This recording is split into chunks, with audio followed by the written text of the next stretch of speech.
Life throws chaos at us: stress, setbacks, criticism. But what if nothing could shake you? Stoicism, the ancient philosophy of resilience, teaches us how to master our emotions and reactions. Today, we'll explore 10 timeless Stoic principles that will fortify your mind, making you unshakable, no matter what life throws your way. A firm purpose is the foundation of inner strength. Without a clear direction, life becomes a series of reactions to external events, rather than a deliberate journey. Epictetus emphasized that difficulties test our character and reveal who we truly are. When you define what matters to you, decisions become easier, and distractions lose their grip. Your purpose acts as an anchor in turbulent waters, preventing you from being swayed by circumstances. This is not about fleeting desires or momentary ambitions, but about identifying values that will guide your every action. Once you establish this purpose, resilience follows naturally because obstacles are no longer barriers but steps toward fulfilling your mission. Without a strong sense of purpose, even the smallest inconveniences can throw you off course. But when your direction is clear, setbacks become lessons rather than defeats. Controlling the mind is the second pillar of an unshakable existence. External events are beyond your power, but your reactions are entirely your choice. The Stoics taught that suffering comes not from circumstances, but from how we interpret them. If someone insults you, the words themselves hold no power. It is your judgment of them that creates offense. This means that true freedom lies in mastering perception. Every day presents an opportunity to refine this control, to recognize emotions without allowing them to dominate. A disciplined mind is the key to stability, for when you govern your thoughts, you govern your life. The world will not change to accommodate your peace, but you can change how you engage with it. Guarding the mind against negativity ensures that external chaos does not seep into your inner world. Just as one would not allow poison into the body, one must not permit destructive influences into the mind. Negativity takes many forms: pessimistic people, self-doubt, unnecessary worry. The Stoics understood the importance of filtering what enters the mind because thoughts shape emotions, and emotions dictate actions. Surround yourself with wisdom, seek conversations that challenge and elevate your thinking, and be deliberate about the information you consume. The quality of your mental diet determines your psychological strength. If you feed on chaos, your mind becomes chaotic. If you cultivate clarity, your actions will reflect that clarity. Awareness of this principle creates an internal fortress that no external negativity can penetrate. Criticism is inevitable, but its power over you is optional.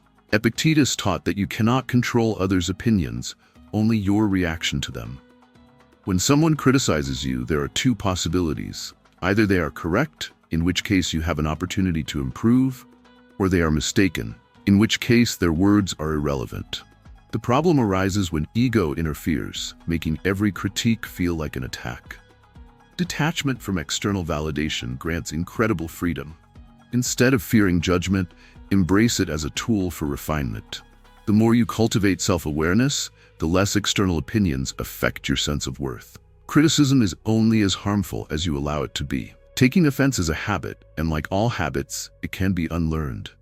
When you are easily offended, you hand over your peace to others, allowing their words or actions to dictate your emotional state. This is a dangerous form of dependence. The Stoics practiced reframing, seeing every insult as an opportunity for self-mastery. If someone speaks harshly, consider their perspective rather than reacting impulsively. Perhaps they are acting out of ignorance or pain. Recognizing this removes the personal sting from their words. Every time you resist the urge to take offense, you strengthen your control over your emotions. The goal is not apathy, but deliberate emotional discipline. Fear diminishes when faced directly. Most fears are exaggerated by the imagination, growing larger the longer they are avoided. The Stoics practiced premeditation malorum, the contemplation of worst-case scenarios, to prepare their minds for any outcome. Instead of allowing fear to paralyze, analyze it rationally. What is the absolute worst that could happen? More often than not, the imagined disaster is far worse than reality.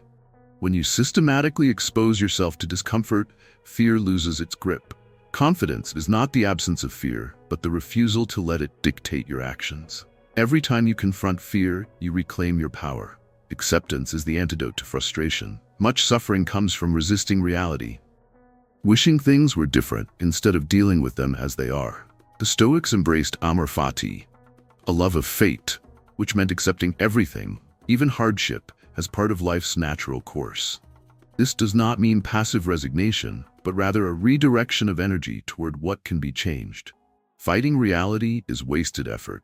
By accepting circumstances fully, you regain control over your response. This mindset transforms obstacles into challenges rather than sources of distress. Acceptance is not weakness, it is a powerful form of mental agility. Anticipation of obstacles prevents unnecessary distress. Life is unpredictable, but difficulties should never come as a surprise. The Stoics believed in mental preparation, not dwelling on negativity, but considering challenges before they arise. This practice builds resilience because the mind becomes accustomed to facing hardship without panic. If you expect everything to go smoothly, even small setbacks become overwhelming. But if you recognize that difficulties are natural and inevitable, you meet them with composure. This approach fosters adaptability, ensuring that no unexpected event derails your peace. Mastery over reactions is the mark of true strength. A moment of emotional impulse can undo years of discipline. The Stoics practiced ataraxia, unshakable tranquility, by training themselves to pause before reacting. Between stimulus and response, there is always a moment of choice. This space is where control is exercised. When anger rises, take a breath. When frustration builds, wait before speaking. The ability to restrain immediate reactions prevents regret and preserves peace. It is not about suppressing emotions, but about ensuring they do not dictate behavior. With practice, this becomes second nature, allowing for decisions rooted in reason rather than impulse. Living in alignment with nature means understanding your place in the world and acting accordingly. This principle is about recognizing what is within your power and surrendering what is not. It means embracing simplicity, focusing on what truly matters, and letting go of unnecessary complexity. The Stoics valued self-sufficiency, not in isolation, but in developing an inner foundation so strong that external circumstances could not disturb it. True peace is not found in accumulating possessions or seeking approval, but in mastering oneself. When you live according to nature, you move with the flow of life rather than against it, reducing unnecessary struggle. Each of these principles interconnects, forming a framework for unshakable resilience. A firm purpose provides direction, controlling the mind ensures stability, and guarding against negativity preserves clarity. Accepting criticism without taking offense cultivates emotional strength, while confronting fear builds courage. Acceptance allows for peace, anticipation prevents shock, and mastering reactions grants control. Living in alignment with nature ties everything together, creating a philosophy that transforms adversity into growth. These teachings are not abstract concepts, but practical tools. They demand daily application, constant refinement, and unwavering commitment. The more you practice, the more natural they become, until eventually, they are no longer techniques, but an inseparable part of who you are. The goal is not perfection, but progress, a gradual strengthening of the mind until nothing external can shake your inner peace. This is Stoicism, not a passive acceptance of fate, but a deliberate forging of strength, clarity, and resilience.